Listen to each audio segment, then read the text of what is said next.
Ooga booga. Hey, boogies. Listen, I don't have time for the ooga booga chant. I have to tell you about this show. It is the greatest thing that has ever happened to me. I'm so excited. I can't contain the joy that I have in my heart for what I am about to bring to you. I also chose some nice lighter color for the background. That is because we're about to get into some dark, sinister stuff, and I want this, like, to contrast that. This is like sea blue. You know, it's like, cute. Which is not what you're going to be saying about some of the things these people do to each other.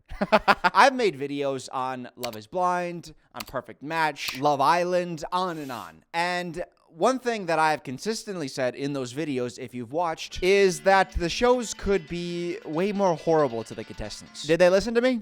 No, they did not. Oh, we have morals. We have standards. You have boredom, okay?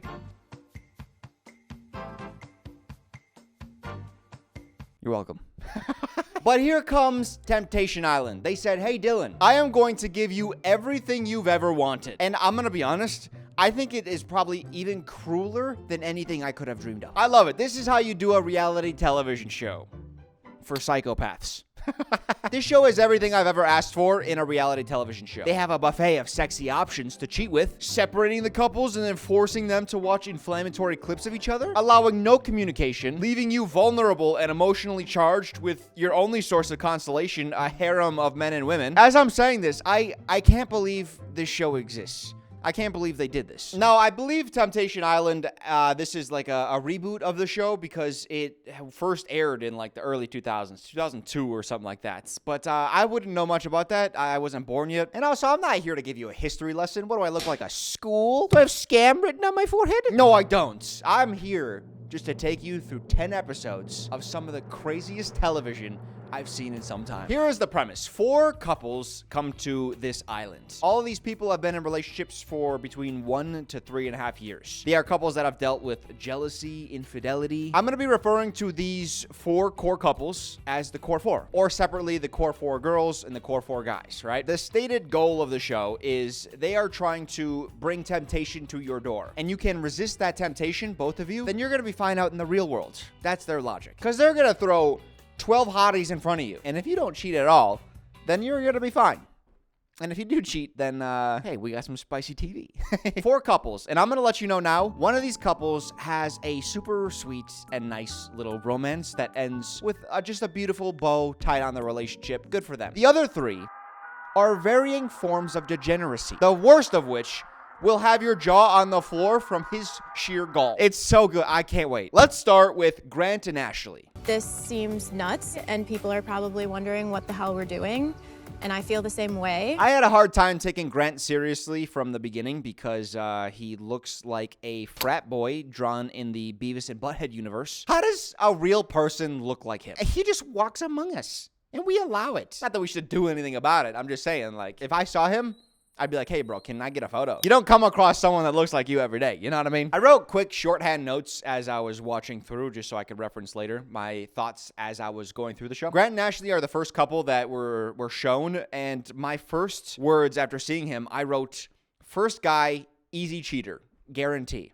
Immediately, I was like, they have no chance. He's cheating. And it's super obvious that she doesn't want to be there. She can hardly look at him. Her body language is an easy tell. The reason they came on the show is because he wanted to prove to her that he can remain loyal. The reason she's questioning it is because 1 month into their relationship, he cheated on her. I knew where I had messed up. I chased her across the world to Greece. I surprised her because there was no way I was letting Ashley go. This is his chance to prove himself. 17 days. That's approximately how long they shot for. So if he can just not cheat for 17 days, he is going to gain immeasurable trust with the woman that he loves. And all he has to do is just not cheat for 17 days. I have been staring at her lips nonstop, and I've been thinking about kissing her nonstop. That is about day 3 of the journey. And day 1 is none of the girls are in the house yet. Day 1 is a freebie day. Day 2, he's already telling one of these new girls that he's not sure he wants to be with his girlfriend anymore. Are you leaning towards we're gonna get back together, or are you leaning towards like there's too many issues that I don't know? Right now, in this moment,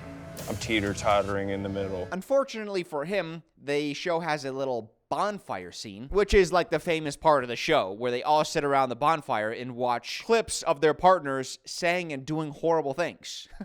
And that clip is going to be shown to his girlfriend, so that's going to be fun. But that girl isn't even the girl for him because there's another girl. Her name is Natalie, I believe. He actually kisses her. Cheating, right? Well, he has a line that was so funny that I had to pause the show so I could laugh. Those two are back at the house, Tarzaning, which is what I call when two people are like, oh, let's compare hand sizes. Which I don't know that that's relevant to Tarzan. I just remember a scene where baby Tarzan is like, our hands are different. Or the same, or it's been a long time since I've seen Tarzan. I'm gonna be honest. I don't know what that scene was about. But it doesn't matter because they're Tarzaning in the hammock. Sweet music's playing in the background. And then we cut to a diary room where he says this. Technically, by me kissing Natalie, that would be crossing all the boundaries that Ashley and I set for each other. But I just don't want this to feel like I'm cheating. What a ridiculous thing to say. What should it feel like, Grant? You've been in a relationship for 1.5 years. You came here very specifically to test your loyalty and to show and prove that you are somebody who can resist temptation. Also, another little note about Grant, he has a daughter. And my thing is like, how are you this bad at treating women you love with basic respect? I've come to realize there are some people that are just never gonna get it. Like, I don't have a daughter, and I think I'm starting to hit an age where I start to look at people and go, oh, what if that was my daughter? It does not say good things about my age. That's not the focus here, guys. But those are my thoughts. You actually have the daughter. How come you didn't get the thoughts? Grant, maybe I'm being hasty. Maybe he was on his way out with Ashley, and maybe Natalie, they are soulmates, all right? So now it looks a little crass on the outside, but they're just meant to be together. Maybe. Or maybe two new castmates are about to be introduced, and Grant immediately takes a liking to one of them. Grant starts openly flirting with the new girl, which upsets his affair partner. Which is a hilarious sentence. I am not the girl that you are going to play these little games with. Just scrumptiously ironic, right? I will be honest, that's not the last we're going to see of Lady Irony. She is an ever-present castmate this season. But my favorite part of that moment was you can actually see Natalie. The seeds of that lesson are planted, and she's starting to realize. It doesn't sprout just yet, but it's starting. Grant is panicking now because he's like, oh my God, how do I salvage my affair? I think I may have screwed up. He's got gumption, I'll tell you that. This is his excuse. He says, hey, Natalie, the reason I was flirting with the new girl, it's actually Ashley's fault. Because her and I used to go out, and she used to really be into me flirting with other women. That's his literal, actual excuse. I wasn't trying to disrespect you. But that's what you did. Ashley kind of wanted me to go off and make her a little jealous, when we were out at bars. And that excuse works because she is 22 and they end up naked in a shower. What do they do in that shower? Well, they're not washing off their sins, I'll tell you that much. No, they bang. All right? Handprint on the shower pane and everything. Which I don't know if that's real or if that's like a digital effect. I wouldn't put it past the show because the show just does so many things right. But again, in a psycho way. Which I'm going to be honest, I don't know if everyone loves this show as much as I do, or if I'm one of the select few who's like, there's something wrong in here. There's a screw loose. And holds together something very important, and it's not there. That part's just kind of rattling around a little bit. I'm not sure. I think particularly what made this show so great is every decision that the castmates seem to make it's just the funniest decision they can make in the moment. Take Grant, for example. Okay, so it's the morning after the shower smoosh. What's the funniest thing Grant could do and say to Natalie? I want you to theorize in your head, and then I'm going to tell you. The next morning, Grant is mournfully playing the guitar, singing a remorseful song. I know what I've done. I started something that should have never begun. And Natalie approaches him and he says, hey, Natalie, so listen, about last night, I think I need to take some time for myself. Or no, what I want to get the exact words. What did he say? Yes, here it is. He needs to practice being alone. I need to honestly practice being alone a little bit. That's right, babe. No, babe, you don't get it. I got a big alone game coming up, and I gotta practice. I fucking love this show, man. In the DR, the diary room, he explicitly says, I just don't feel like it's right. Like, I live with Ashley. We were planning a life together. Yeah, dude. That was true yesterday before the shower smoosh. Meanwhile, cut over to Ashley in the girl's house. I call it the girl's house, but there's 4 girls and 12 guys, but that's considered the girls' house because that's where the core 4 are. She's taking her time. She's doing things appropriately. So she's just kind of lightly flirting with the guys. Some take interest in her. She takes an interest in some, but no boundaries are crossed. Maybe some lightly flirtatious conversation, but in the context of the show, that's nothing. One thing she says about Grant is, let me see. I know Grant loves me. I just don't know if he loves me enough to respect me. Listen, ladies, you don't need this lesson. I don't know why I'm telling it to you like you need to hear this. If that ever comes out of your mouth, you're not with the right guy. She has 2 guys that she calls her 2 boyfriends in the house. One of them is Hardin fucking Scott, this guy right here. I had to Google. I paused the show and I went to Google to check to see what Hardin's tattoos look like because I thought for a second that this guy saw after and saw like the craze of women going crazy for Hardin, and then he just like got all of Hardin's tattoos. That was my actual thought. The other guy is an Australian, but he's from Nebraska, and as far as I could tell, he's never been to Australia. He just has that Australian look. You know, it's not fair that he's Nebraskan, whatever. I don't want to be mean about him because he's like a nice guy. But don't wear your sunglasses like this. You look like an idiot. And then also, the mullet and mustache combo, individually, those are not good looks. Together, 50-50. Predator. Oh, by the way, aside, because you guys, this has been a problem in our community for years. We need to address it. This is not a mustache. I don't have a mustache, okay? Even Joe, there was an edit Joe sent back. I said, like, I was making fun of someone's mustache, and he sent an edit back to me where it was the Pam from The Office meme. They're the same picture of me and the guy, and I was like, oh my God, I deleted it from the video. I had a stern talking with Joe, okay? A mustache is defined by having hair on your upper lip and nowhere else. Think of it this way. If you had your face dumped in milk and then you came up for breath and then someone looked at you and laughed and said, haha, you have a milk mustache, you would say, no, I have a face full of milk, you idiot. Technically, there is a mustache in there, but there's milk everywhere. The amount of crash outs I have had when I've gone through comment sections mentioning a mustache and people are like, Dylan, ever heard of a mirror? I've punched air so hard. I have been holding on to this for years. Bonfires. We're out of the aside. They are what makes this show great. Every few days, the core 4 girls and core 4 guys go to separate bonfires where the show plays them out of context clips of their partner's bad actions and words. You would say, no, I have a face full of milk, you idiot. Oh. The goal of the show is to drive a wedge between the couples to entice them to cheat. Like, look how awful your partner's being. You don't want to be with them. Be with one of the new hotties, huh? And it's sinister. And I truly mean that because they will try to lead you to a conclusion by removing context from clips. I mentioned earlier at the first bonfire, Ashley has played the clip of Grant saying, I just don't know if I want to be with her. And they ask her, how do you feel about that? She's like, I'm numb to it. He is such a loser that she has just gotten used to him acting loserly. But since Ashley is acting appropriately, the show plays a clip of her saying, I don't know that I can trust Grant. And I'm just giving him so many opportunities to prove it, and he is not. Just like, I'm never gonna trust him. Like, he just like over promises and under delivers. And Grant hears that and he says, At the final bonfire, I'm going to, see if she's grown.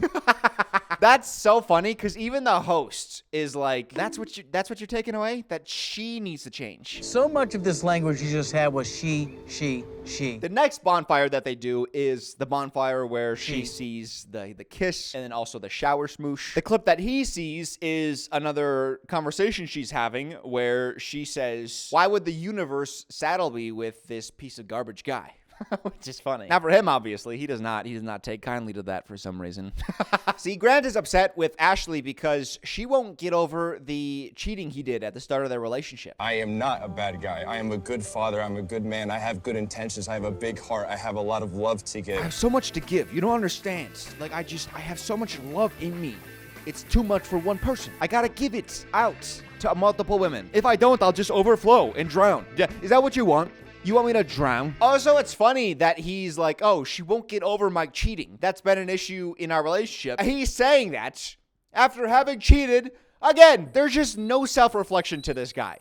That's the saddest part. You can't date this guy. You just can't. Grant, buddy, listen. You gotta listen to me here. Maybe she doesn't trust you because you're not a trustworthy guy. And that's the thing that frustrates me too. If you cheat it is incumbent upon you, the cheater, to do what it takes to earn back the trust of the person you cheated on. You don't get to demand like, hey, it's been enough time, you gotta forgive me now. You know what I mean? You either have to continue to earn back the trust until it's satisfactory to the other person, or end the relationship if you feel like it's never gonna happen. You broke that trust. You don't get to decide for the other person when it's okay. When Ashley sees the shower scene at the second bonfire, they ask her how she feels, and she says she feels relief. I think I knew who I came here with, and that's who he is. She's always known who Grant is. The show is just giving her indisputable proof of his character. Like, the man showed his full ass. And I mean that literally. And just when I think that this show can't get any more juicy, it adds a new wrinkle. And Joe, if you just added an age joke there, talking about me wrinkles, I will punish you. The new element to the show is called Temptation Haven. It is a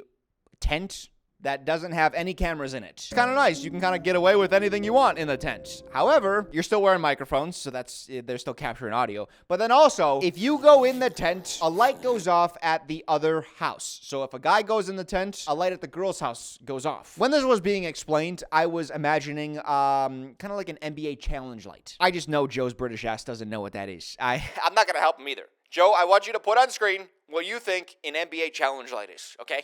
I don't know what he put, but I just know I'm embarrassed. I'm embarrassed already. Did I set him up? Maybe a little bit. I don't know. Let me show you what an NBA challenge light actually is. This is what I thought was going to be the light that went off, maybe like on the dining room table. Let me show you what the light that goes off actually looks like.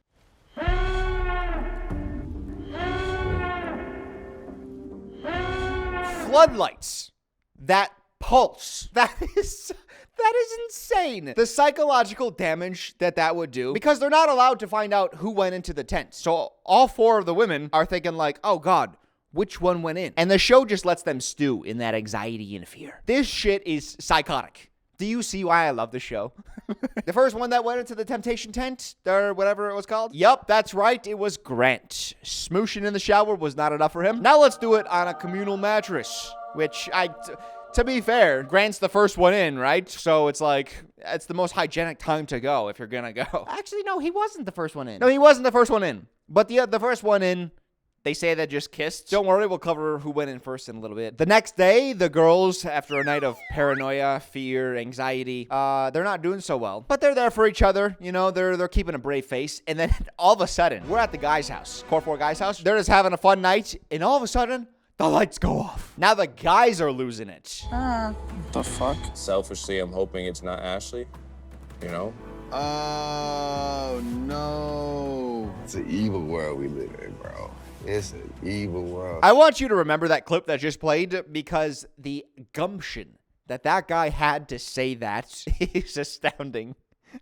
That ends an episode. It is a fantastic cliffhanger. This show just knows how to do television, baby. Because they don't reveal it to us which one of the girls went into the tent. I think that's kind of like one of the negatives, maybe a little bit of the situation. I kind of knew that none of the girls had any like physical connection with any of the guys just yet. So my guess was Ashley had taken one of her boyfriends or her crushes that she calls them just into the tent to either show them what it looks like or to just like set the lights off at the guy's house to cause them some paranoia. And that's exactly what it was. Ashley took the Australian in. Crikey, he said, getting inside the tent. But the next night, Ashley takes the Australian in again. And this time, there's some kisses involved. Oh, Ashley, you dog. Of course, that sets the lights off at the guy's house, and Grant scoops up Natalie and says, oh, you thought.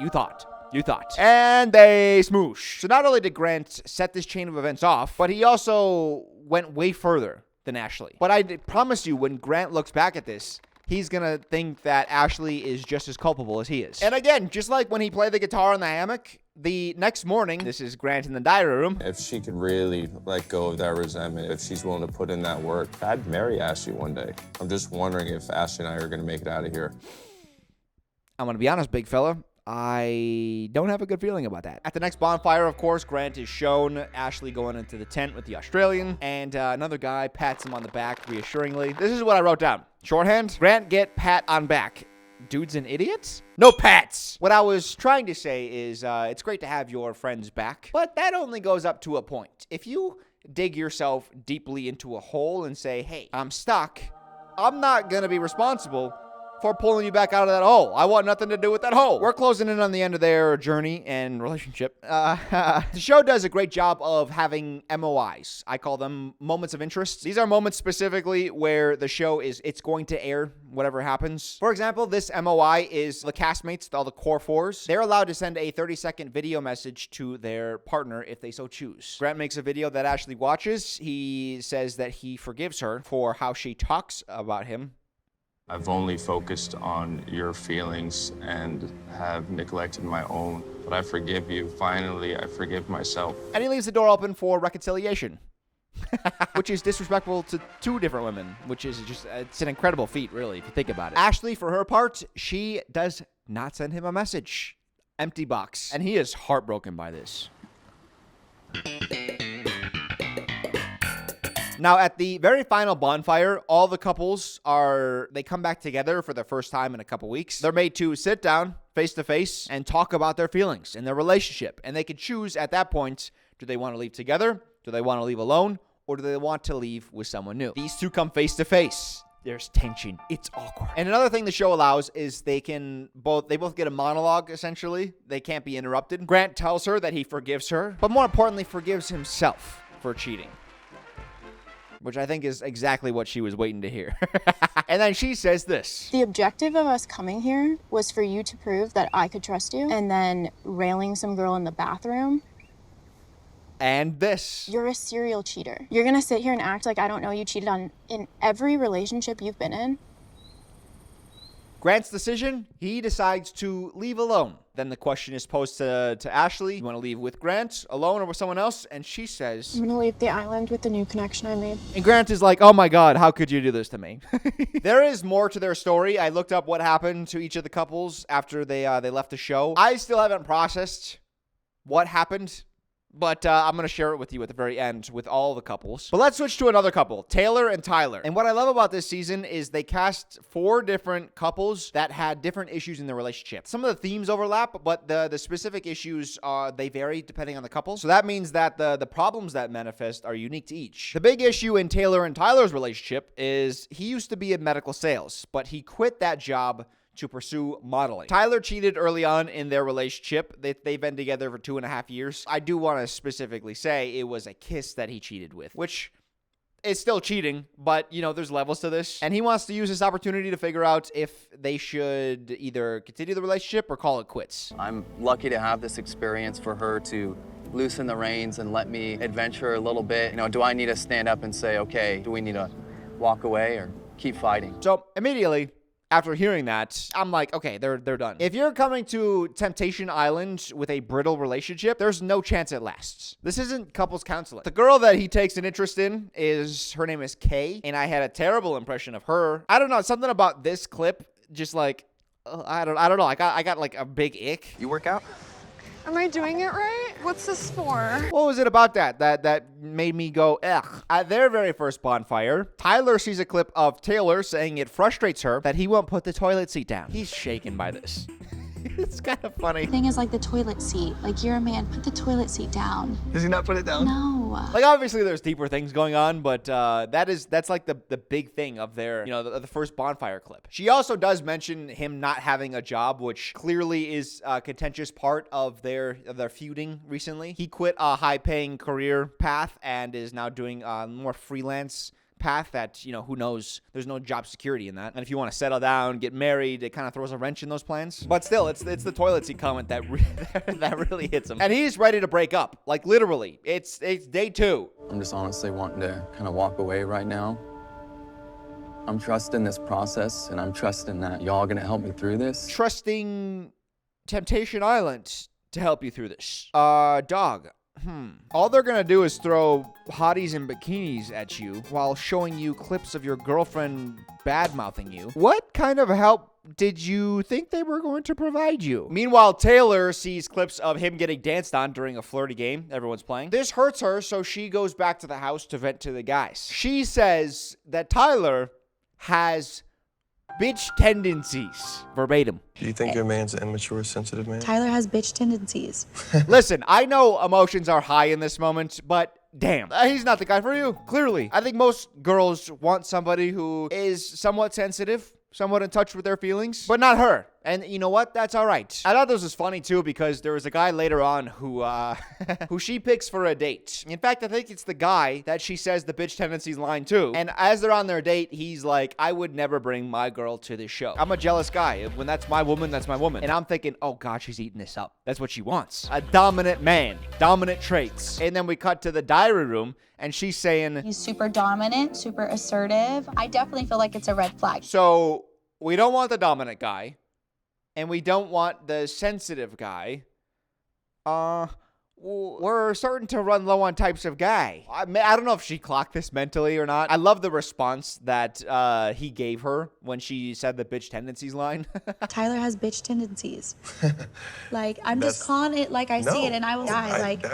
That's dope that you can actually speak on that. It's dope that you can speak on that. What are you talking about, dude? I hate when people talk just to fill space between someone else's sentences. Actively participate in the conversation or just sit there silently. It's dope that you can speak on that. What the fuck does that even mean, guy? All of the core fourers needed to ask somebody on a date, one of the attempters, which I'll call the 12 men and the 12 women who are there to basically just tempt the core fours. All of the guys ask just directly to the girl, but Tyler gives a note to one of the other girls. And on that note, it was like a cute little, will you go on a date with me type of thing, which I think is cute. It also kind of had some bitch energy to it. Almost like he has the tendencies of a bitch. Their date goes well, and she ends up coming to his room, but just for a room tour. And now you say, Dylan, that's ridiculous. This is Temptation Island. No way she just came to tour his room. But no, that's exactly it. That precipitates her starting to come over for sleepovers, which they don't. You're thinking, do they? They don't. It's more intimate, honestly, than the smooshing. Technically, it is crossing a boundary because there's a lot of touching as well.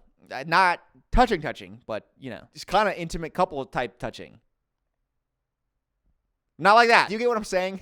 So at the first bonfire, Tyler was already like, hey, yeah, I'm pretty much out on my relationship. There's almost no chance I go back to it. And at the second bonfire, we see a clip of him in the diary room. And I was like, oh shit, my relationship is over. And I'm okay with that. I did think that the diary room sessions wouldn't be used as bonfire fodder. I don't know. The diary room is always supposed to be like a diary, where it's like, these are private thoughts that you're getting to the audience. I didn't realize they were going to show those clips to their partners. I don't know how I feel about that yet, and I know it's ridiculous to to have standards now. But I'm thinking, if I was a contestant, if I know that my diary room sessions could be used against me to try to make me look bad to my relationship partner, I might be less forthcoming, which defeats the purpose of the diary room. You know what I mean? And I know that it's going to eventually be seen by your partner if they watch the show, if that footage is used. But still, I don't know. I didn't like that. I thought that him saying this relationship is over was going to have her going off on an all-time rant. Look at this guy.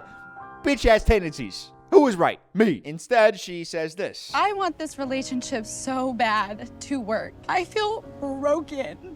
So that's less fun. I love watching the psychological torture that the show puts them through, but sometimes I don't. There's duality to me. I'm a complex guy. They leave. It doesn't matter if it's family, friends, relationships, it does not matter. When she says that every single relationship that she's ever had in her life has ended poorly, not just romantic relationships, family, friendships, you think, oh, that's sad. I feel bad for this person. At the same time, I also think this is going to sound mean. Okay, I'm actually going to I'm going to pause here. What I'm about to say is mean. But this is what we do in counseling. Is this counseling? This is counseling. At a certain point, if every single relationship that you've been in has failed, some of it might be your fault. I'm sure she's had relationships where has little to no faults whatsoever. When you're talking a dozen, 24 relationships, it's like, at some point, there's a common denominator between these, and it's like, ugh, that's not fun to confront. Mark Wahlberg, the host of the show, he does a phenomenal job all season. I do want to give him some praise because I'm about to criticize him. But I do want to say he is one of the best hosts I've ever seen of any show, and certainly the best host of any dating show. Couples are getting very vulnerable and raw during this experience, but he does a good job of unpacking things and digging deeply into their trauma. Just really opens them up for more hurt and pain. No, he does a great job though of cutting underneath a lot of the obvious, like the anger, and getting into some of the more emotional stuff. When Taylor opens up and says she feels like she's the problem, like everyone leaves her, he starts where I think most people start. He says this. Do you know how awesome you are? My brain is different. You guys know this. That's why you watch and sometimes criticize. I'm a little weird. I'm a weirdo. I don't fit in. And I don't want to fit in. One thing I hate is platitudes. It is such it's like the first thing that people go to. Like, for example, when someone you know very, like a very small amount says like, "Oh, you're so amazing, you're so special." It's like you don't know me enough to make that declaration. You probably say that to everybody. And if you do say it to everybody, it doesn't mean anything to me. It's like when people say everyone's special in their own ways. You are special. You're special in your own unique way. It's like, yeah, okay, well, so if everybody's special, then nobody's special, because special would imply that I'm a cut above the rest. But if you say that to everybody, if everybody's a cut above the rest, then nobody is. Does that make sense? Do you know how amazing you are? It's like, hey, man, I've known you for a day. You know who also thinks this way? Freaking Taylor. She also thinks that the words are hollow, and she says as much. I'm just thinking of things in my head that discredit what you're saying. I'm just saying you don't know me. Oh, I no, just I feel get- like when people get to know me, they leave. Everybody else leaves. I'm not surprised. I would probably leave me too. I would leave me too. Listen, I shouldn't laugh at that. That's a funny thing to say. Either way, it's a fun moment because Mark is stumped. She doesn't believe the words I'm saying, and he's like, I don't know where to go from here. I think Mark takes that as a challenge. He kind of makes her kind of like his special little project. And ironically enough, speaking of people leaving Taylor, let's talk about Case. Case is somebody that she hits it off with very early on. But one of the MOIs that happens early in the season is they need to kick out 2 of the guys and 2 of the girls, the tempters. The girls pick their guys, and Case, he's watching. He's like, wait, are those guys leaving? Now, when this scene you're about to see unfolds, I went into a hysterical fit laughing. I was laughing so hard. And I wrote down specifically that it was 1:26 a.m. because I was like, is this funny or is it late? I just didn't know. But Case rushes over and he's like, hey, Mark, I want to eliminate myself.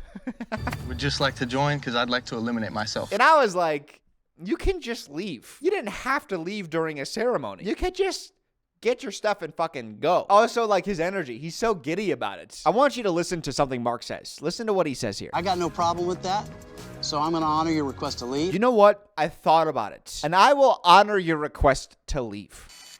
You don't get a say. It's not a request. Like, I can leave if I want to, right? Am I a captive? Are you keeping me prisoner here? Sensing that everybody's going through a really hard time, they're abruptly ending the experience of, 4 people. So Mark's like, hey, you know what we're going to do? We're going to take a pause. We're going to have boys go out for boys' night, girls go out for girls' night. So boys, you're going to go grab a drink, hang out with each other, low stakes, girls, beach, painting, nice calm night. And the girls are ecstatic about this. I felt like the flood of relief where it's like, okay, we need a night off. I got you 4 going out as a girl date. 4 girls, no guys, okay? The ladies. First time I've seen a smile in a long time. But sorry, ladies, this is another MOI. We're introducing 2 new guys. The 2 new guys are like, oh, we're your models that you're gonna paint. Psych, we're actually your new roommates. And the girls are like, yay. And I hate it for the guys too, because now they look like idiots. Because they're in the dining room like, we're gonna turn this house upside down. And no one is excited to see them. The girls aren't. The guys that have been at the house aren't excited to see them. And then they're not around for the rest of the season. They're just in the background occasionally, but they're not important at all. During the 30-second video message that they can send, Tyler sends her a message. He says, I love you, and I want what's best for you. And that's it. And then he opens up his box, and he sees there's nothing inside. And he is pissed. I feel like I just got clowned. Is this some sick joke? One thing that I think is less common than you would realize is fully understanding somebody else's perspective. If Tyler took a second to recognize the position that he put Taylor in, he might understand why she might not want to send him a message. He brought her on the show. As they were parting ways, he said, have faith in me. Or he said something like crazy, like, don't give up on me, or something like that. Please don't give up on me. My relationship is is over. Literally on day 2 or 3, you're already like, hey, I think I'm moving on from this relationship. And it's one thing if you ended the relationship before you came on a reality television show, but to have somebody who struggles with wanting to be chosen, and then to bring her there, break up with her, but not tell her because you're not communicating with her, start dating someone new, and you're upset that she has nothing to say to you. Thinking about your partner's feelings and emotions beyond just what you can perceive on the surface is the bare minimum for a relationship. She eventually starts hitting it off with Yemen, but it kind of feels like a rebound relationship. It doesn't feel like there's any real sparks. Everyone may get into a little bit of a fling or a relationship on the show, but it's like we live on opposite sides of a country. We've known each other for 2 weeks. Are we really going to start up a romance if you're just getting out of a relationship? It's one of the things Love is Blind does well. They cast based on city, so everyone lives near each other already. And then plus you got to factor in the tempters. It's their role to essentially kind of like woo you, to make you swoon over them, and then to steal them away. Not only because it's part of the experience and, you know, it's almost a challenge, but then also you get more screen time and more fame out of the show, and you can maybe get invited on a different Netflix production later on, potentially. You know what I mean? So it's like there's a lot of advantages to acting like you're into somebody. So I'd always had that in the back of my head too. Case comes back though. I want to mention him. It's so funny. Apparently he is a prisoner because he's like, hey, yeah, so I'm back now. Mark was excited about this because he was like, hey, remember how you said everybody leaves you? Well, guess who left you and now is coming back? I really haven't stopped thinking about you since the bonfire. Not everybody leaves.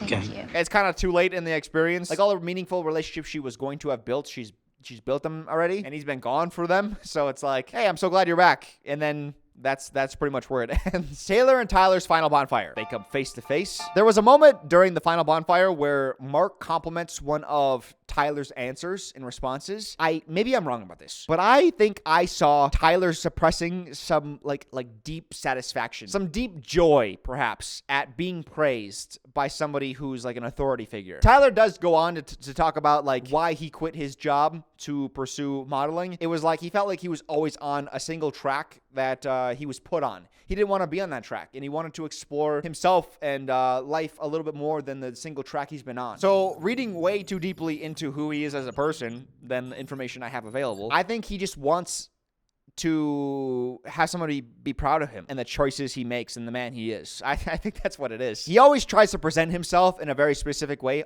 He's always sitting like this.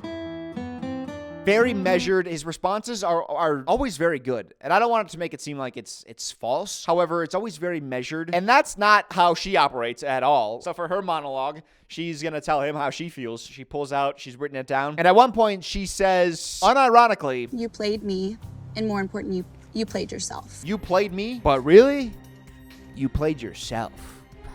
I think she had AI write her final closing statements to him. And it was tough to watch because I feel like I also see, like I saw beneath what he was trying to present. I also think I see beneath her what she's trying to present as somebody with high walls. I think I feel a sort of kinship to her. Although the way that she expresses it and goes about it, it's different than I go about it. Because when she's saying it's your loss, it's in a very spiteful way. And I'm so sorry you're not going to get the opportunity to know this new and improved version of me. I can see that she doesn't believe the words that she's saying. She wants it to be true. She wants to be like, oh, it's your loss. But we know from her previous statements, everyone leaves her. She wants someone to choose her. She doesn't believe these things. Tyler ends his monologue by saying, You know, I do want to be a thoughtful person, so I apologize. it's like you can just do it. You don't have to precede your apology with how big it is of you to apologize. You know what I mean? And also an example of him being like practiced in saying the things he thinks he should say. He says this. I was not motivated in my decision with us by sexual relations with another person. Sexual relations? Easy there, Bill Clinton. All right. What it comes down to is I think they want the best for each other, but I think she wants to push him to be great, and he wants to be nurtured to be great. One is softer, and one is more forceful. She chooses to go home alone. He chooses to go home with Kay. We're going to talk about how that ended up, because again, that relationship, Jesus. But okay, you know what? We've had a fair bit of degeneracy, and the worst is still yet to come. But I say the worst, but it's also the most entertaining and the most fascinating by far. But before we get into that, I want to take a second let's appreciate Alexa and Lino. A nice relationship for once. What are they doing here, Dylan? Let me tell you, 3.5 years. That's how long the relationship has been. Very first note that I took of them or about them was when Mark is explaining how the show is going to work. He asked them kind of rhetorically like, hey, are you ready? Aye, aye, Captain. But I noticed Lino turn to Alexa and says, are you ready? Let's do it. We'll see. You ready? Not to say that the other people had a wrong response, but I thought it was telling. You know, when they were about to embark on this journey, instead of having like excitement, he turned to his partner and checked in on her. They were also the only couple where the infidelity was on her side. So at the start of their relationship, when they became exclusive, she wasn't just exclusive with him, which defeats the purpose of exclusivity. It's like exclusivity means like, hey, it's only me and you. She had somebody else, and that is the core root of a lot of their issues. At the very first bonfire, he sees a clip of her saying she doesn't need him. I have so many things I can do by myself. Like, I don't really need him. That was out of context. The context was she was saying, being apart from him, I want him around. I don't want to need him around. You know, I want to be independent on my own, but I do want him around and I want to be with him. But the show was like, nope, just clip that little, I don't need him. And at her bonfire, she sees a clip of him bringing up the insecurity he feels around being the second choice and for her cheating early on in the relationship. One thing that I did not like that she said. Lino can't keep bringing that up from so long ago when that is a different Alexa. He can't keep bringing up me cheating because that was the old me. That was the old Alexa. I'm not even her anymore. You can't blame me for cheating because technically I didn't cheat. The old Alexa cheated. And I'm not her. I love girl math. That's it's so fun to follow that logic. But that is why cheating is so hard to get over in a relationship, because the person who cheated, if they have care for the person and wants to stay in the relationship, you put in the work to try to gain back that trust. But the other person, they're not in your head. They don't know if that is genuine or if you're just putting in enough trust to, I guess, exchange another cheat token. It's like if you're willing to hurt me already once, why wouldn't you be willing to do that again if that's in your character to do so? I feel like it's so commonplace for people to have cheated, where people are a lot more open about it, like, oh yeah, I used to be a cheater or whatever. And it's like, I guess it's good that you could talk about it, but it's so sick, and I mean sick in a cool way. It's sick. It was a bit odd with Lino and his journey on the show because, frankly, the show didn't show him exploring much, but he would go to the diary room and talk about, like, I'm going to explore temptation a bit, you know? That's what the purpose of me coming on the show is. But then we never really see him doing that. And I don't know if it was the girls getting a sense, like, truly deep down he wasn't going to be able to be tempted, so they focused their efforts elsewhere, or if the show just didn't have anything juicy compared to the other couples, so they just gave him less screen time. I don't know which one it is. There is one girl that Lino kind of pursues. Her name is Alex. I think Lino has a type. Girls whose first 4 letters of their name are ALEX. Lino says that she is the only girl that tempts him in the entire house, but it is also kind of gross because, well, you'll find out. So he does try to pursue her, but it's so clear she's not really interested. She's more interested in BRION, the last guy we're going to be talking about. So he keeps chasing her despite her showing very faint interest in him, even after what she does, which I can't spoil because, oh my God, we'll get there. It's like, damn, but like, we'll wait. It was also kind of crazy because one of the things he comes to terms with throughout this season is he's always felt like the second choice. And it's kind of something he's known that has been a problem in the relationship. He feels like he can't commit because he doesn't feel like her first choice. But I do harbor like some resentment of like, you know, not being the first choice. And he feels that way because she was previously married. Early on in the relationship, she was also exclusive with another guy. And I think he thinks that she was taking that relationship more serious. To him, she is his first love. So it kind of makes him feel uneven in the relationship. So for him to chase Alex, who has Lino as the clear second choice to BRION, it's kind of crazy, and I feel like we can learn something. Do you got your learning caps on, boogies? From the outside, we can see he's engaging in an unhealthy dynamic. He is chasing somebody who he is the second choice of. I feel like I just have a stronger sexual connection with BRION than I do Lino. But the reason he does that is because that is a familiar feeling. He's not choosing that because I think he wants to. He's choosing that because it's comfortable to him, even if it's wrong or bad in the long run. And I think a lot of times that's the choices people make. They choose the thing that is more familiar, even if it's not healthy for them. Take those caps off now, fuckers. I said that. During the MOI where they send 30-second messages, they both send very sweet things. And I'm grateful to call you mine in front of the entire world. I hope to see some growth from both of us at the end of this journey, and I love you so, so much. I love you and miss you more and more every day. And when everyone is taking the person, the tempter that they've grown closest to on their final date, he takes his tempter, the one he's grown closest to go ring shopping for Alexa. And during their final bonfire, I just kept waiting for that moment that he was gonna propose, because I thought, like, I don't know when he was gonna drop it in, so I kept waiting for it, and he kept not doing it. And then they get up and they walk out after choosing to leave together, and I'm like, okay, did he change his mind or something? But no, he takes her off to a side little thing. It's so nice, it's so romantic, it's so sweet. Will you marry me?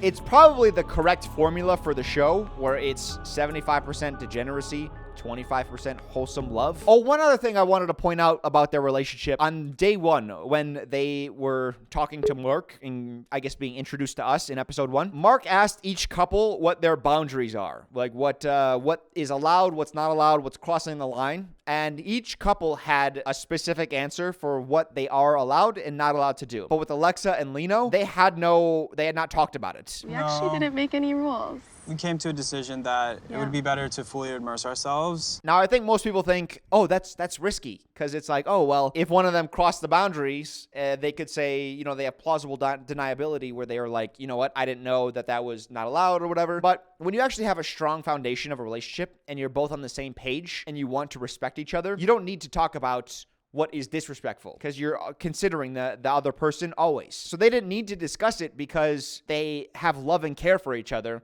where they knew intuitively what is too far and what's not too far. If you have to tell your partner not to kiss and rub on and touch and smoosh in the shower with someone else, it kind of makes your relationship feel like it's not as serious as you think it is. Now let's move on to the final couple.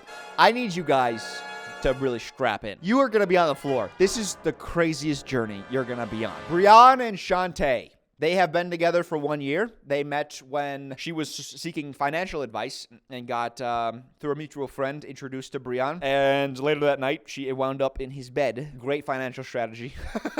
Now, based on her personality, that is coincidental. It's just it's a funny story. It could imply like gold digger or something, but that's not the case at all. BRION, on the other hand, when telling us why he wanted to come on the show, it was because I think I'm just ready to take a relationship serious. And I wrote by coming here with 2 question marks. It's an odd gesture. Their first bonfire, we've covered what the other couples had to deal with. A lot of difficult things. One person was already ready to leave their relationship. But on BRION's turn, he sees a clip of SHANTE completely behaving. The show had nothing, not even out of context, to make her look bad to BRION. And I'm thinking, as I'm watching that, oh, that's great. He's in the clear. Nothing to worry about. But he's like, this is terrible. I'm glad he didn't touch her ass, but I kind of wanted to see that it's BRION and then Shantae's attached at the hip at all times and she doesn't have her own personality. Why won't she let loose and let that guy touch her a little bit? Sometimes I think she doesn't have a personality.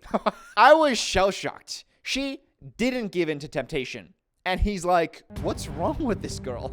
Here's where things really start to get wild. So one of their issues early on, because this changes, but one of the issues early on is BRION is smooshily adventurous and SHANTE is a little bit more traditional. BRION thinks he might even be polygamous. So he's wondering if they have the smooshable compatibility. He does a diary room at one point where he talks about he's got 2 different sets of girls that he wants to do a threesmoosh with. Do any of these fine-ass girls in this house fit my threesome fantasy? Yeah. Amaya, Court, Angel, Alex. Yeah, those are probably my 2 sets, right? I think that's 2 yamsters. At first, I was kind of like, oh, that's a little gross. I don't know. Something about it feels demeaning, but I think that's more me than how other people perceive it. It's just like you're treating them as bodies for like a physical thing, but there's nothing gonna be beyond that, you know what I mean? But I guess I always pair smoosh with intimacy, and I think some people just view it as an activity. So maybe I'm just projecting judgment on them. I don't know how I feel about that entirely yet. 2 of the girls know that he wants to do this, so they go to his room, into his bathroom, and BRION goes to the bathroom door with him, and then he stares off at the camera at us for like 15 to 20 seconds, just staring.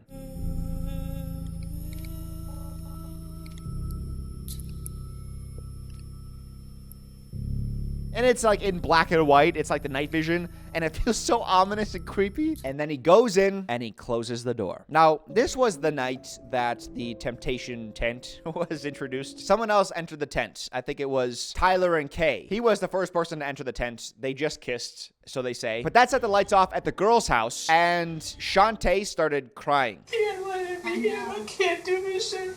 She said, I love him so much, it can't be him. And it wasn't him.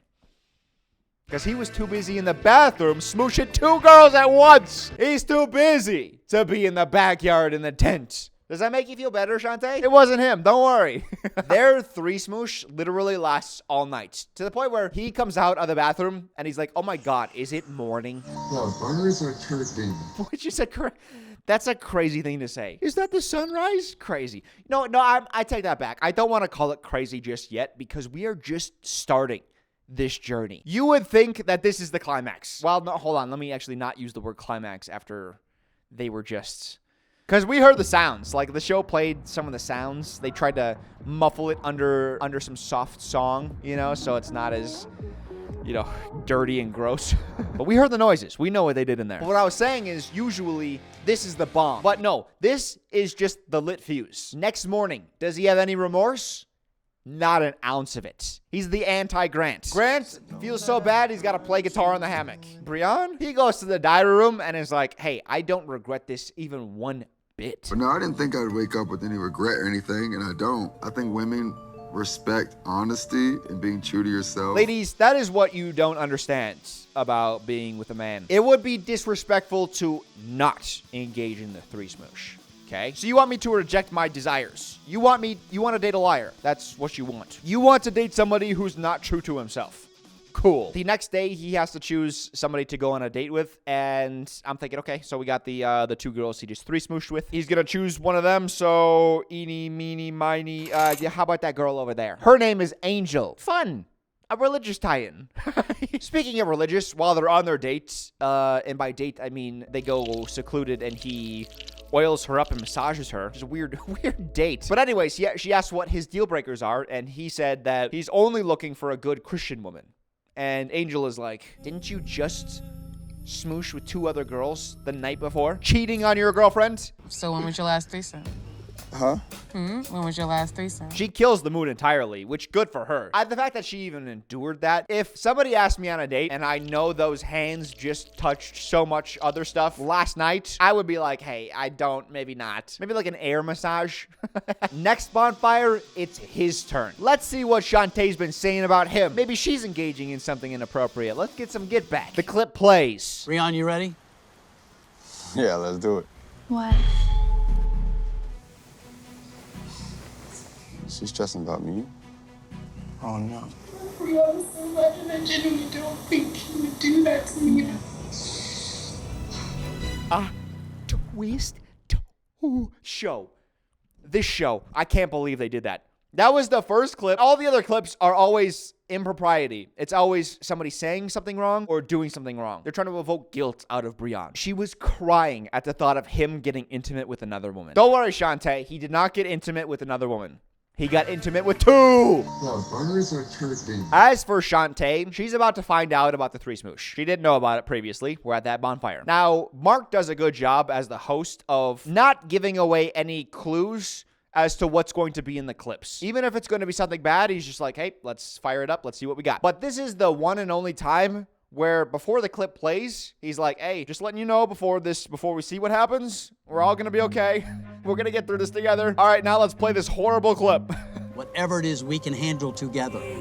Let's go. For those that don't know, a clip went viral on Twitter a couple of months ago of Montoya. It's kind of renewed interest in Temptation Island. The Spanish version of the show, there was a clip of a guy who was watching his girlfriend at a bonfire get her cheeks clapped. Now, I despise that phrase. Cheeks clapped. I don't know. Something about it I don't like, but I have to describe this situation as such because that is exactly what happened. The sounds we hear during that bonfire clip, the sounds that they aired on television were shocking. There's no other way to describe what was happening other than cheeks clapping. Montoya crashes out fully.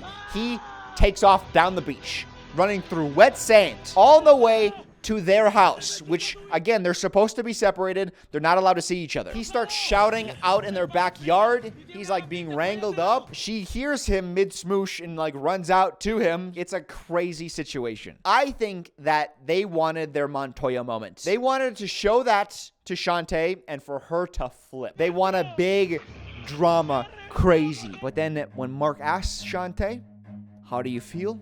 What are your thoughts? She is so reserved. I don't know really what I even want to say, Mark. To say that he doesn't have any regret is sad. And Mark is like, oh, that's it? You don't, no, not even a tear? Can you squeeze one out quick, please? I want to check in with your heart, not your head right now. I'm sure the producers are in the back like, come on, you gotta be kidding me. Meanwhile, BRION, after their bonfire, after seeing Shante saying, I really hope he doesn't cheat on me. I love him so much. It can't be him. She's crying over the thought. He knows she's going to see that. And he still says, I know she's going to take me back. My opinion, I don't need to make a case to her. I feel like I can go up there and apologize. She's probably still going to stay, you know? I was sick because we're cutting to Shante and she's very obviously going to consider getting back with him. She's like, I need to hear him out. I'm hoping that when we get a chance to speak again, there will bring more clarity to both of us. Oh, God. When I wrote my shorthand notes down, I predicted that they would get back together because something crazy happens. BRION is so sure about himself when he says that she's going to forgive him. He started playing the trick on me. This is a psychological trick. He was so confident about, like, she'll take me back. It wasn't that bad. In fact, I enjoyed it. There was nothing wrong with it at all. He said it so many times and so confidently, I was like, oh, yeah, no, it wasn't so bad. Think she's gonna forgive you? Yeah. Yeah, that's very confident. Why not? I said, don't know. The question is, why wouldn't you? I think it'll better our relationship at the end of the day. I'm glad it happened. Enjoyed every second of it. But luckily, I got past that pretty quick because I started to see his logic, and I don't agree with it, but this is what he's thinking. He's thinking, well, it wasn't a one-on-one intimate smoosh. It was just a physical activity. He's not emotionally bonding with these women. It's all purely physical pleasure. That's it. We're on a TV show that's covering this exact topic. It doesn't mean anything. I'm never going to see them again in my life. Don't worry about it. There is a huge twist coming up in that relationship. However, I want to now bring in Amaya. She's the next piece of this. Amaya, when she first does her introductions, she's like, hey, I'm a relationship girl, which I thought was weird because it's like, you're coming here as the tempter. I thought we'd want like people who are more promiscuous, people who would want to, sleep around, cheat, cause drama. But she's like, no, I'm a relationship girl, girl's girl. And I was like, okay. It did make sense in the end because you don't want 12 of the same type of person. You want a different variety of personalities so that maybe a guy is like, oh yeah, I'm not going to cheat. Amaya would be a good person to talk to. And then they get closer and emotionally bond. And then it's like, oh shit. Then there's a different type of cheating. Amaya and BRION are very flirtatious. However, even Amaya says at one point, like, nothing's ever going to happen. I think for us, though, it's just fun and flirty, but that's about it. And you might be thinking like, oh, she's just saying that. But I truly believe that she wouldn't cheat with BRION. And I need you to believe that as well because of what's about to happen. Amaya comes into his room because they're going to journal together. That was a big thing because they don't have their phones. They need some sort of stimulus. So they're all journaling a lot of the season, most of the contestants. But this night, BRION wants to write a letter because he has the 30-second video coming up. And Amaya's like, oh yeah, great, let's do that. And this is where BRION drops the information that he had a threesmoosh. And Amaya is like, that's a funny joke. Although I had a threesome. You're kidding, right? No, I swear I did. Here? In the shower. And BRION is like, no, that's not a joke. Don't go into the bathroom. I haven't cleaned yet. And I think the fun part about this, even though it's like, night vision, black and white, we can kind of start feeling Amaya's unease because she now realizes the position she's in. She is sitting on his bed in not a ton of clothing. He's under the covers. Who knows what he's got on? They are alone in private. And now she's finding out that he's out here banging a number of the other roommates. So she's like, oh, wait a second. I don't think I should be here. Okay, I hear you, but I feel like maybe we should have this conversation in a different setting. BRION is going a different route. He's thinking, I need a friend to bounce things off of because I need to figure out what to say to Shante. And he starts talking to Amaya about, well, actually, I think I was using the threesmoosh to kind of fill a void. Nope. I'm just using it as an excuse because I don't want to take blame myself. He's been using this, I wanted to explore as an excuse to be a bad boyfriend. That was like his defense mechanism. I genuinely think that there's no romantic or smooshable tension in the air at all. But still, Amaya, she's growing uncomfortable.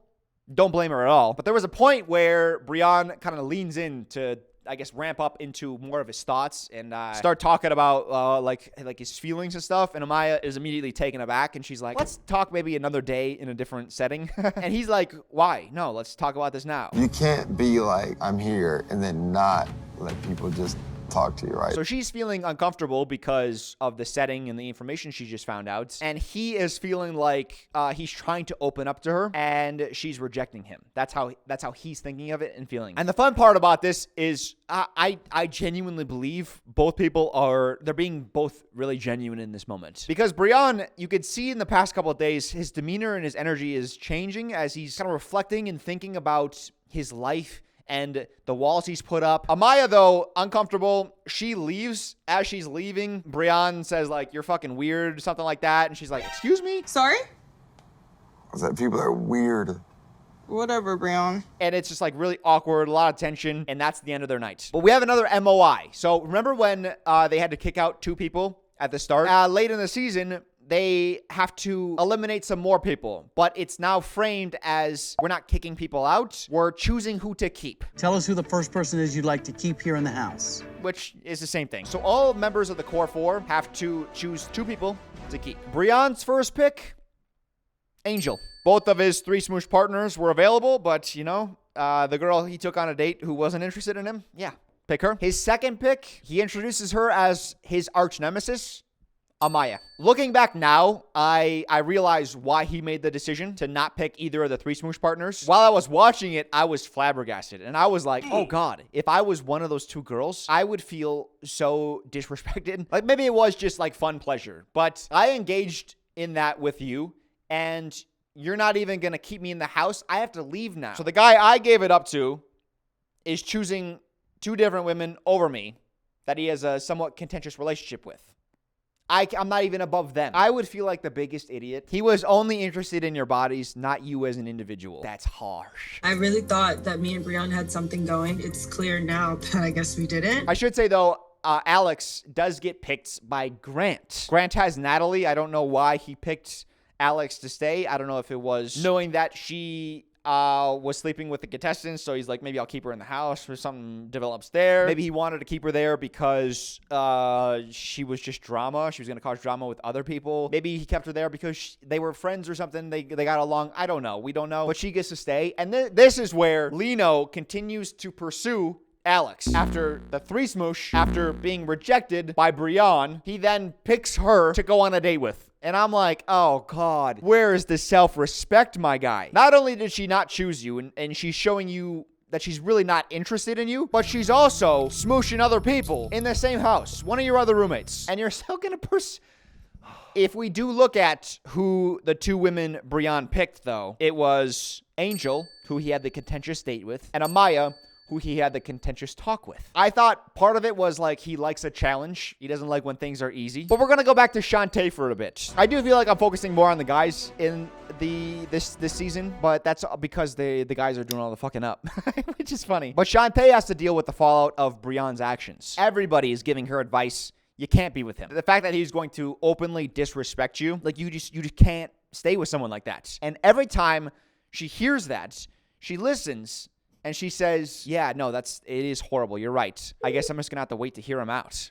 It's like, oh, goodness. To me, what he did is worse than just cheating. I understand how he's thinking of the logic element of it, where it's like, well, there's no feelings involved. It wasn't one-on-one. There was no intimacy. It's just this show. I'm never going to see him again. But what he didn't consider is her feelings at all. How she would feel watching that. And knowing that her family and friends back home are going to be watching as well. So if she gets back together with him, not only, I guess, her friends and family, which are the most important, but all of America are going to watch as this guy treats her like this. Are you going to tell me that you're never going to do something like this again?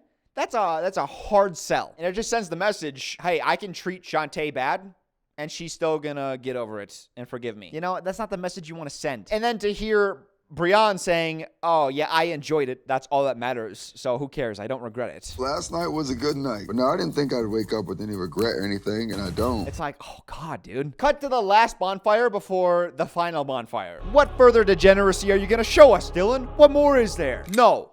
Boom, twist. BRION starts opening up about his life. The reflecting he was doing, we're coming to a head on that. I was taken out of my home at 2 years old, abused in the foster system. You know, that all shapes you at the end of the day. Parents were addicts. His grandparents couldn't raise him. He bounced around through foster homes, which apparently there was some abuse in the foster system, which is crazy because I only hear the best things about the foster care system. Odd. At the age of 17, he moves out, and essentially from that point forward, he's the only person who's ever looking out for him. You've had people leave you, disappoint you. How would you know how to respect if no one has told you that you matter and you're safe? Because the only person you can count on is who? It's myself. And how do you have a relationship if that's the only way you know how to be? Can't. And it's a great deal of self-reflection because he was saying like, yeah, I thought the three smoosh was going to fill the void, but I actually don't want three smooshes. I don't want to be more adventurous. What I wanted was like an excuse to escape like intimacy, because I'm afraid that the intimacy is, I don't know, it's too real. And I've never had that, like seen a positive example for it. I'm not going to get too attached so that when it eventually breaks apart and ends up terribly, like it's always been for me, then I'm going to, that's not going to hurt as much. Even the host is shocked because BRION's like, yeah, I'm the problem in the relationship. I started the show talking about all the things she's not doing, but it's me. I'm the problem. And then Mark drops some great wisdom as well. She doesn't feel safe to let that emotion show in front of you. I'm gonna suggest there's a part of you that you just showed me that she hasn't seen either. And I think I do a decent job of parsing this out. There are some people who do those kinds of reveals to elicit a certain response. They know that by telling you these emotional things, they're gonna invoke an emotional response. That's not what's happening here. I think genuinely BRION is having a moment where he's looking at his life, looking at his past, and coming to terms with the ways that he's got here and the way that he wants to move forward. Fascinating character journey. That's what makes the final decision so freaking fascinating, because he obviously wants to get back together with SHANTE. I don't know what to tell her to do. Like, I personally, if I was in that situation, I don't know what I would say. Laying out the facts, what he did was awful. Most people would say it's unforgivable. Usually people don't change overnight or over the course of a couple weeks. It takes years of reflection. But BRION kind of like did it. He like speedrunned it. And I think he did it genuinely. I think she went into that final bonfire. She wants to go home alone. She doesn't want to tolerate his actions. She doesn't like what it says. But now it's like she's seeing all the reflection that he needed to do. If he didn't have the three smoosh and came to this conclusion, she would be head over heels. She would want to get married to this moment. So it's kind of like this weird mix of like, you did this unforgivable thing, but then you became like the perfect guy. I don't know. At one point, she just gets up and walks off to go talk to a producer. Like, I don't know what to do. I don't know how to give an answer right now. It's just, like, you wouldn't expect Temptation Island to have that sort of character journey and that sort of choice. Like, it's like the perfect split down the middle. What do you do? I actually would love to hear what you guys say about that. Would you get back together with somebody that cheated on you, but then reflected over the course of like 2 weeks and you felt like that it was a genuine reflection and they've changed? Would you get back together? What does SHANTE decide to do? She decides to leave with him. Oh, goodness. Brazenly having a three smoosh, not regretting it, her seeing it, him seeing her break down over it, reflecting on it, not finding satisfaction in the three smoosh that he thought he was going to have. There's still a hole inside of him. He finds out what that hole is, vowing to make it up to her, leaving together. Oh my God. Now, let us find out where the couples are today. Alexa and LINO are engaged still. They are planning their wedding. He describes their relationship as indestructible. That's the sense I got as well watching. SHANTE and BRION still together. I don't know how long it's been since they answered these questions. As sad as it is and as annoying as it is, I don't know that we would have ever had those conversations if that didn't happen, she adds, talking about the three smoosh. And I think BRION said this when they were shooting, is like, if I didn't do that, I wouldn't know that it wasn't a problem. Like, I wouldn't have gotten here if I didn't do that. That just adds to the craziness. They're in therapy. They're talking about moving in together. They have relationship mentors as well. Like, I'm hoping the best for them. I'm gonna be honest. Tyler is in a relationship, not with TAYLER, or with Kay. He left with Kay, but turns out in their final date, they talked about how their lives don't really line up and they're not going to be together, which I guess it doesn't matter if you leave together or not. It's a nice little button for your journey and made it seem more legitimate than it was, but apparently they didn't talk. As soon as they left the island, like, they didn't talk. Like, it was over. And she even goes on to say, like, I think we would have just been friends if it wasn't for the show, which lines up with what I was saying about the tempter, the role that you play. You act more interested in somebody because that's the game, that's the show. But this is where it gets crazy. Tyler says the two, him and Taylor, his original partner that he came to the show with, discussed the possible reconciliation, but he knew he was not in a place to do that. 2 months later, after hearing that he had started dating someone else, Tyler claims Taylor reached out to ask why he wouldn't give their relationship another chance. I said before, you lost out. You're lost. Like, that just didn't feel genuine. Oh, God. I don't want to bag on her because she's working through some stuff. The way she's talking is awful. Like, she's excusing, oh, I said some bad stuff about him. Well, what did you want me to lie? That everything was hunky-dory? It's like, no, people were just asking you to not be rude, you know? When Tyler finally got together with his now girlfriend, it was the straw that broke the camel's back, she says. So I blocked him and never looked back, and we have not spoken since. That's her, like, trying to feel empowered, like, ha, I blocked his ass. So she's trying to frame it like, haha, I got the last laugh. It's just like, not in a negative way. It's just like, I'm seeing it for what it really is, and it's like, it's just kind of sad. Once she finally set a firm boundary, Taylor spent the next 6 months showing up for herself. And not dating. So are you single or are you dating? I'm showing up for myself. It's all right. It's that empowering language. I don't vibe with some of that stuff, man. It's the same with the platitude stuff. It's just like, I don't know. A lot of it feels hollow to me. Ashley is single. Oh, guys, get ready for fucking this. We got back together for a little bit. Ashley tells to Doom about Grant. That was a show. Oh, really? That ended badly? That's so weird. I ran into him at the bar literally next to my house. It was just downhill from there. Apparently, he was going around trying to accidentally run into her. After leaving the island alone, Grant began exclusively dating Natalie. But he still chose to pursue Ashley, and they went on to date for 2 months. He cheated on Natalie with me, Ashley admits. He just burns everybody. Screw this guy. But at the same time, I don't know. I don't want to blame the women, actually. Well, no, I can blame Natalie a little bit because this was who he was. This is who he was presented to be. But then also, Ashley, at her final bonfire, said, you're a serial cheater. You're gross. I don't want to be around you. And then she gets back together with him. Again, it's the familiar thing. Grant is single. I left the island alone, and I'm alone. That's a way to bridge the gap over the relationship of Ashley. He didn't want to talk about that, I feel like. So what's happened since the show? Well, I left the island alone, and I'm alone now. If you didn't know anything else, in your mind, if you heard that, you would be like, there was nothing eventful that happened between because you were alone and you're alone. So I'm single, working on myself. Working on myself.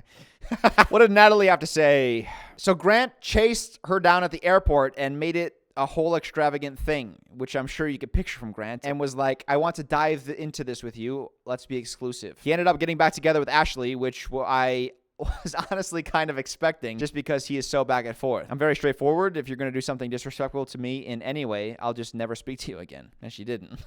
I guess good for you. That was Temptation Island. This is going to be a long video. I enjoyed this so thoroughly. I think the only part of the show I didn't enjoy was like the final dates. I think I only enjoy the final dates when it comes to couples who are not sure if they're going to be together or not. But when they're just going on final dates being like, we're going to be together, it's going to be great. I'm just like, okay, I'm bored. The final bonfire was fantastic. Had a great time. I hope you guys enjoyed. When season 2 rolls around, if it rolls around, it better. And actually, that's probably part of the good thing with LINO and Alexa getting engaged. I think if a bunch of couples that might have applied for the show see that all the couples that came just, broke up and no one's together anymore, they'd be more hesitant to sign up for the show. But watching a couple get through it and get engaged, I think more couples will be more willing to participate later on. Thank God for Alexa and LINO, man. And I hope you enjoyed this journey as well, boogies. I watched Love is Blind season 8.